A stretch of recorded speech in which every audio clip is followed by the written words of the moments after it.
ሰላም ውድ አድማጮቻችን፣ ይህ የያስ መረጃዎችን አጠናቅሬ መጥቻለሁ። ታዲያ እናንተ ደግሞ የያስ ስፖርትን ላይክ፣ ሼር፣ ኮሜንት፣ ሰብስክራይብ ማድረጋችሁን አትርሱ። የእናንተ ላይክ፣ ሼር፣ ኮሜንት፣ ሰብስክራይብ ብዙዎቹ ጋር እንድደርስ የሚያግዘን ነው የሚሆነው። ስለዚህ ያንን ትብብራችሁ ያስፈልገናል። ውድ አድማጮቻችን፣ በቀጥታ እንግዲህ ቼልሲ የሁለተኛ ቀን በተለይ ደግሞ በአስደሳች ሁኔታ የቼልሲ የትሬኒንግ ስልጠና ቪዲዮዎች እየወጡ ይገኛሉ። እንዴት እያያችሁት ነው? ዣቪ አሎንሶ ከነስቴፋዮ ጋር ምን አይነት ነው? የሚገርም አይነት ማለት አሁንም እግር ኳስን የመጫወት የአካል ብቃቱ ከተጫዋቾች ጋር ያለው ጥምረት በጣም የሚገርም ነውና ያንን ለማየት ያለው እንዴት አገኛችሁት? ዣቪ አሎንሶን የመጀመሪያ ቀናት ሌላ ምን እናነሳለን? ዲያጎ ኮስታ እናነሳለን። አሊያንደር ጋርናቾን በሚገባ እናነሳዋለን። ሌላኛው የሚሆነው ደግሞ አንዋንን በሚመለከት እናነሳለን።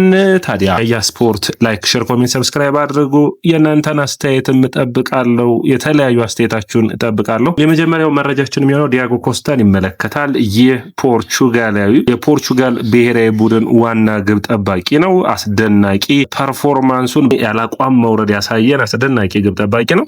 ዲያጎ ኮስታ እንግዲህ ለፖርቶ አምበል ነው፣ መሪ ነው። የፖርቶ በጣም አስደናቂ የሆነ ነው። በሊጋ ፖርቹጋል 80% ኳሶችን የማስቀረት አቅም አለው። እንግዲህ ፍራዮሊ የፖርቶ ሰው ማለት ነው፣ የፎቶ አሰልጣኝ አንድ አስተያየት ተሰጥቷል። እንን ሰው እንለቀውም እለቃለሁ ቢል እንኳን የፖርቹጋል እንዘጋለን የሚል አስተያየትን ሰጥቷል። የፖርቹጋል ኤርፖርቶችን ትንሽ አስቸጋሪ የሚባለው ነገር ግን ቼልሲንን ተጫዋች በሚገባ እያየ ነው የሚገኘው። ዣቪ አሎንሶ እንግዲህ የመጀመሪያ ተቀዳሚ ስራው ነው የሚሆን ያለፉት ዓመታቶች ችግርን ለመቅረፍ ጠባቂ እና እንዲሁም ደግሞ የማል ተከላካይ አማካኙ ላይም አንዳንድ ለውጦች የሚጠበቁ ይሆናል። ይህንን ቢልህ ግን ዲያጎ ኮስታን ቼልሲ መፈለጋቸውን አላቆሙም። እንግዲህ የማይክ ፔንደርስ ሂደቶች ነው ቼልሲን ትንሽ አስቸጋሪ የሚያደርጉበት ወደ 20 ሚሊዮን ዩሮ ማይክ ፔንደርስ ላይ እንዳወጡ ይታወቃል። ነገር ግን ዲያጎ ሜራያሌስ ዳኮስታ በጣም አስገራሚ 26 ዓመት ግብ ጠባቂ ነው። 26 ዓመት ለግብ ጠባቂ ምን ያክል አስደናቂ እንደሆነ ታውቃላችሁ። ከ50 ሚሊዮን ዩሮ ተጫዋቹ ሊያስወጣቸው ይችላል ቼልሲዎችን። ነገር ግን በሚገባ ያንዳንዷን ነገር የሚያጣጥሙበት ተጫዋች ይሆናል ብዬ አስባለሁ። ቡድኑን በሚገባ መምራት ይችላል።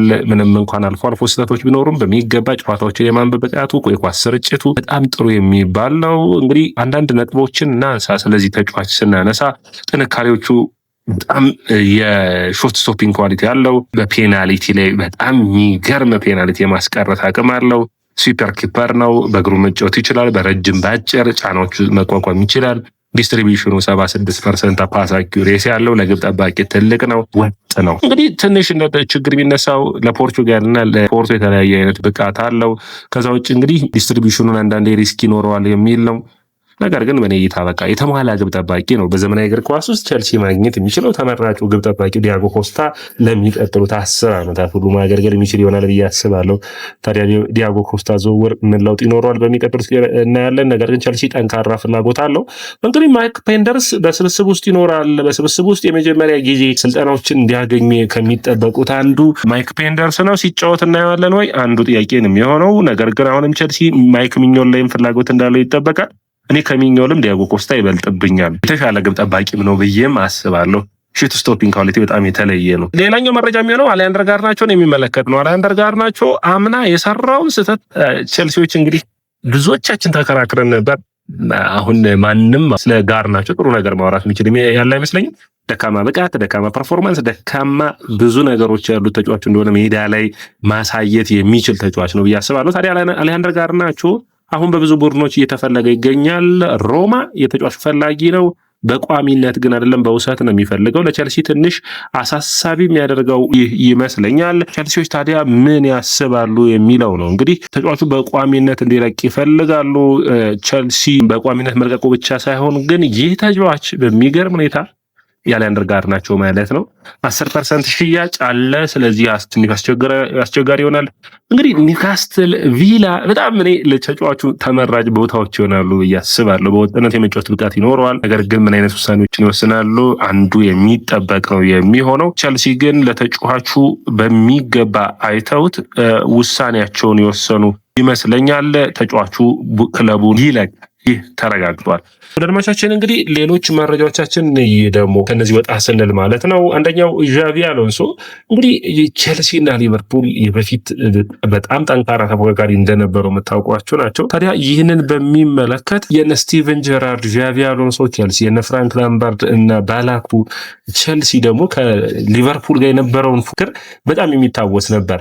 አሁን ማኑኤል ሜጋ ስብስብ ውስጥ ተመልሶ አጥቂ ሆኖ እያየነው ነው የሚገኘው። ስለዚህ እዚህ ጋር ማየት የምንችለው ማለት ነው የዣቪ አሎንሶ ስብስብ ላይ የአጥቂዎቹ ሚና ምን ሊመስል ይችላል ነው። ቸልሲ 2-3 አጥቂዎች አሉት አይደል? ከነዛ 2 አጥቂዎች መካከል ማንን ይጠቀማል ነው። ዴላፕ፣ ጃክሰን እያልን እያንዳንዳቸው መጥቀስ ምንችል ነው የሚሆነው።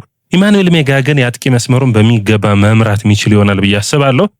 በኔ እይታ አጥቂ መስመሩን ለዝውውር ክፍት ማድረግ ለማን ቡድኖች ይመጣሉ የሚለውን በሚገባ ማየት ያስፈልጋል።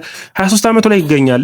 ግን ባለው ሚና የተነሳ ቁመቱ፣ በአካል ብቃቱ ረገድ ለቡድኑ የተለየ ድል መስጠት የሚችል ነው። ሜትር ከ96 ነው። ፍጥነቱ፣ ሩጫው ጥሩ የሚባል ነው። በፕሪሚየር ሊጉ ይህንን ተጫዋች በአካል ብቃት፣ በአጨራረስ ኢንስቲንክቱ ጥምረቱ ጥሩ ስለሆነ ድል መስጠት የሚያስፈልግ ይሆናል። ጃክሰን፣ ኢማኑኤል ሜጋና እንዲሁም ደግሞ ሌላኛው ተጫዋች የሆነው በአጥቂ መስመር ላይ የሚሰለፈው ጃኦ ፔድሮ ዋና አጥቂዎቹ ነው። ሊያም ዴላፕን በሽያጭ ስብስብ ውስጥ እንዲለቅ ማድረግ፣ ሌላኛው ጃክሰንንም እንደዚሁ ድል መስጠት የሚያስፈልግ ነው የሚሆነው። በውሰት የሚወስዱት ከተገኘ ጃክሰንንም ቢሆን ዋጋው እንዲጨምር ማድረግ፣ ስብስብ ውስጥ ቢቆይ ግን እንግዲህ አሰልጣኙ አይቶ የአሰልጣኙን እምነት ማየት የሚጠበቅብን ይመስለኛል። ሁለተኛው ነጥብ ግን ስቴፈን ኔፐንን ይመለከታል። ስቴፈን ኔፐን እንግዲህ በጣም መነሳት የሚጠበቅበት ይመስለኛል። ይህ ተጫዋች ታዲያ በስብስብ ውስጥ የኡዝቤኪስታናዊ አጥቂ መስመር ተጫዋች ወደ ስትራስቡርግ በውሰት የማቅናት እድሉ ሰፊ ይመስለኛል። ወደ አድማጮቻችን ሌላኛው ቼልሲ የሚፈልገው የአትላንታው የተከላካይ መስመር ተጫዋች ባለፈው የዝውውር መስኮት ብዙ ነገሮችን ለማድረግ ይህንን ተጫዋች ለማስፈረም ሞክረዋል። አንዋያን ለማስፈረም ብራይተን ታዲያ አሁን እንግዲህ ይህንን ተጫዋች 30 ሚሊዮን ዩሮ አቅርበው ተጫዋቹን ለመውሰድ ይፈልጋሉ። 16 ሚሊዮን ዩሮ አምና አቅርበው ቼልሲ ውድቅ ሆኖባቸዋል። እኔ እንግዲህ እንደዚህ አይነት ዝውውሮች ለቼልሲ በጣም የሚያሳዝኑ ነው የሚሆኑት። ስብስቡ ውስጥ አቺምፖንግ፣ ሃቶ፣ አንሴልሞ እያል መጥራት እንችላለን። መዱሰር፣ እነዚህ ሁሉ ታዳጊ ተከላካዮች እያሉ ሌላ አዲስ ታዳጊ ተከላካይ ማምጣት ስብስቡን አያዳክመውም። እንግዲህ ባለፈው ውድድር ዓመት 25 ጨዋታን አድርገዋል። 18 ዓመቱ ቢሆን በአካል ብቃቱ ረገድ በጣም ዝግጁ የሚመስል ተጫዋች ነው። በሚገባም ብቃቱን ምናይ ይሆናል ብዬ አስባለሁ።